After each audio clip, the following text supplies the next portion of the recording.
મહાભારતમાં ધર્મ અને અધર્મ બે પાત્રો આપ્યા છે ભગવાન વેદવ્યાસ. હવે ધર્મને અને અધર્મને સમજવા હોય તો આ બે રીતે સમજી શકાય. દુર્યોધન જે કાંઈ બોલ્યો, એને જે કાંઈ વિચાર્યું, જે કાંઈ કર્યું,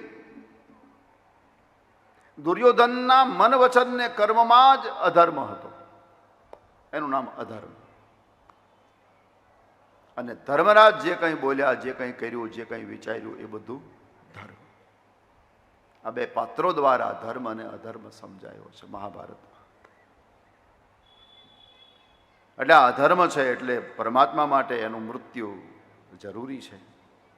હવે જો ભાનુમતીના આશીર્વાદ મળી જાય તો આ મોટા ભાઈ જીવતા રહી જાય. હવે આને અટકાવ. પછી પરમાત્માએ બહુ સુંદર યુક્તિ કરી. ભાનુમતી આમ જવાની તૈયારી કરતી હતી, શણગાર કરતી હતી. દાદા પાસે આશીર્વાદ લેવા જવાનું હતું ને એટલે શણગાર કરતી. ત્યાં ભગવાન પહોંચી ગયા. હા, ભાનુમતીએ તો સ્વાગત કર્યું પ્રભુનું. અને ભગવાને કહ્યું, દેવી અત્યારે ક્યાં આ બધું સજી ધજીને ક્યાં જવું છે અત્યારે? બોલે મારે આશીર્વાદ લેવા જવું છે દાદા પાસે. ભગવાને એવી વાત કરી. ભગવાને કહ્યું, આવા બધા ડોસાઓ તો આશીર્વાદ આપ્યા જ કરે, એને કાંઈ ધંધો જ નથી. દેવી, મારે બરાબર તમારી સાથે થોડો વાત કરવાનો સમય મળ્યો ને તમારે બહાર જવું છે. દેવી, એક કામ કરો ને, આશીર્વાદનો આવતીકાલ રાખો ને. એટલે ભાનુમતીએ વિચાર કર્યો કે ભાઈ આટલા મોટા માણસ મને કહે તો મારે માની જવું જોઈએ. અને ભગવાને કહ્યું છે આશીર્વાદ છે ને દેવી ગમે ત્યારે લઈ શકાય. આશીર્વાદ માટે કંઈ એવું ન હોય આજે લો તો જ લાગે. હા, એ તો ગોળ જેવો છે, ગમે ત્યારે ખાવ ગળ્યો લાગે. એ તો ઊંઘમાં ખાવ તોય ગળ્યો લાગે, અને જાગતા ખાવ તોય ગળ્યો લાગે. આશીર્વાદ ગમે ત્યારે ગળ્યો લાગે. એટલે દેવી, આશીર્વાદનો આવતીકાલ રાખો. ભાનુમતી માની ગઈ. કાંઈ નહીં ભગવાન, તમે કહો તો આવતીકાલ જઈશ. પછી ઘણા લોકો એમ પ્રશ્ન કરે કે ભાઈ એક સ્ત્રી શૃંગાર કરે એ તો એના અંગત રૂમમાં કરતી હોય ને, તો કૃષ્ણ ભગવાન ત્યાં પહોંચ્યા કઈ રીતે?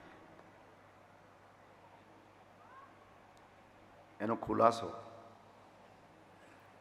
આ ભાનુમતી દુર્યોધનની પત્ની છે ને, એ કાશીરાજની દીકરી હતી, કાશીનો રાજા. અને કાશીરાજને પ્રભુ સાથે સંબંધો હતા. એટલે કુંવારી હતી ત્યારે પણ પ્રભુ એને ઘેર પિયરમાં જાતા. એટલે પિયરમાંથી ભાઈ માનતી આવી. જેવી રીતે દ્રૌપદી પણ પિયરમાંથી ભાઈ માને છે. દ્રૌપદી કૃષ્ણને ભાઈ માને પણ એ પિયરથી માને છે. દ્રુપદને અને પ્રભુને સંબંધો હતા એટલે પિયરમાંથી ભાઈ માનતી આવી. એમ આ ભાનુમતી પણ ભાઈ માનતી હતી પ્રભુને. એટલે મારો કહેવાનો અર્થ કે એ રસોડા સુધી જવાય એવા સંબંધો હતા. અને ભગવાને બંધ રખાયું, આવતીકાલનું રખાયું. પછી ભગવાન ત્યાં સત્સંગ કરવા બેઠા નહીં, સીધા દોડીને દ્રૌપદી પાસે આવ્યા. અને દ્રૌપદીને કે જલ્દી તૈયાર થા, ક્યાં જવું છે? આશીર્વાદ લેવા. બોલે આમ તાત્કાલિક? બોલે હા, હમણાં પ્રોગ્રામ ગોઠવાનો છે, ઉઠ,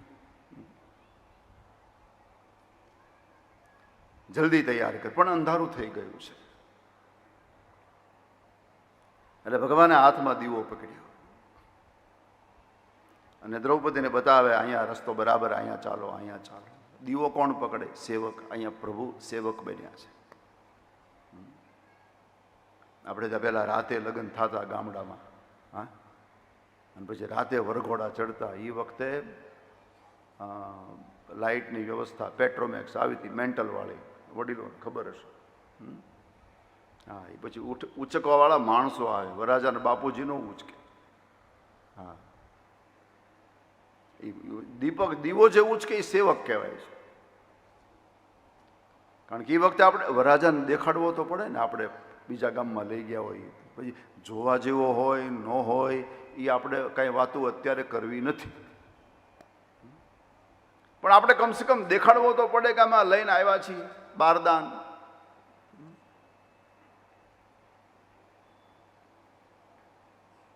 એટલે ભગવાન સેવક બની ગયા છે.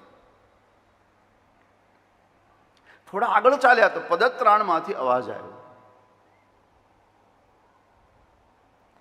ચપ્પલ પહેર્યા છે દ્રૌપદી. ભગવાને વિચાર કર્યો કે જો આ ચપ્પલનો અવાજ કૌરવના કાનમાં ગયો તો હમણાં જોવા નીકળશે કોણ જઈ રહ્યું છે અને આ ભાંડો ફૂટી જાય.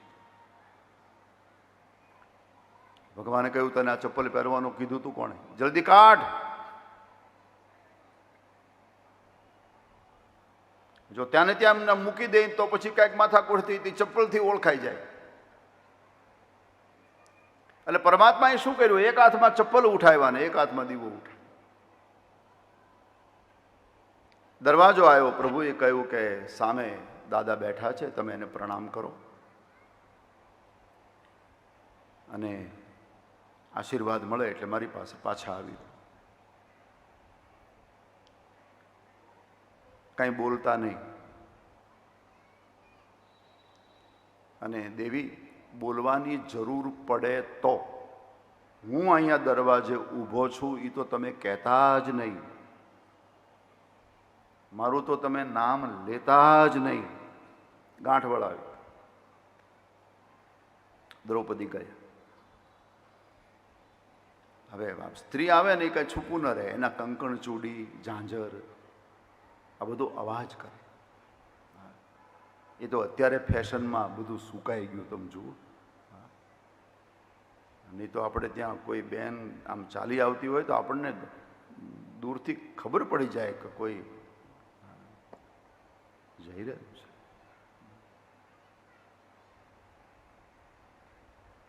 અત્યારે ઘણી ઘણી જગ્યાએ તો હરિકૃષ્ણભાઈ એવું થાય કે પહેલાં તો આપણે ત્યાં આમ દીકરીઓ નીકળે તો આપણને ખબર પડે ને આ ઝાંઝર, કંકણ, ચૂડી. અત્યારે તો એ નથી ઓળખાતો દીકરો છે કે દીકરી. મોટી સમસ્યા એ આવી છે. હવે ઝાંઝરનો કંકણનો અવાજ આવ્યો. ભીષ્મના કાનમાં ગયો એટલે ભીષ્મએ વિચાર કર્યો ભાનુમતી આવી. રાહ કોની હતી? ભાનુમતી. આંખને ખોલી જ નહીં. દ્રૌપદીએ પ્રણામ કર્યા. ભીષ્મએ માથા પર હાથ મૂક્યો અને કહ્યું, બેટી અખંડ સૌભાગ્યવતી ભવ. ભગવાન ખુશ. ભગવાને વિચાર કર્યો હવે થવું હોય થાય, આપણું કામ થઈ ગયું. હવે આમનામ જો દ્રૌપદી પાછી ફરી જાય તો કોઈ વાંધો નહીં. પણ આશીર્વાદ મળ્યા પછી બોલી, દાદા દ્રૌપદી આપને પ્રણામ કરે છે. લે, ભગવાને વિચાર કર્યો, પનોતી બેઠી. આને બોલવાની જરૂર શું?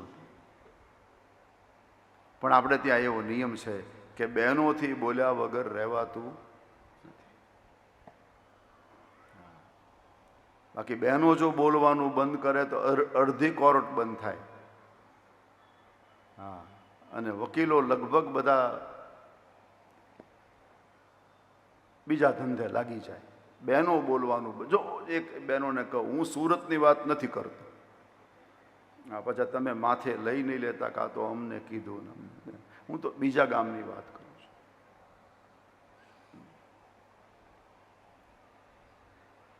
કારણ કે હજી મારે આખા 4 દી કાઢવા છે.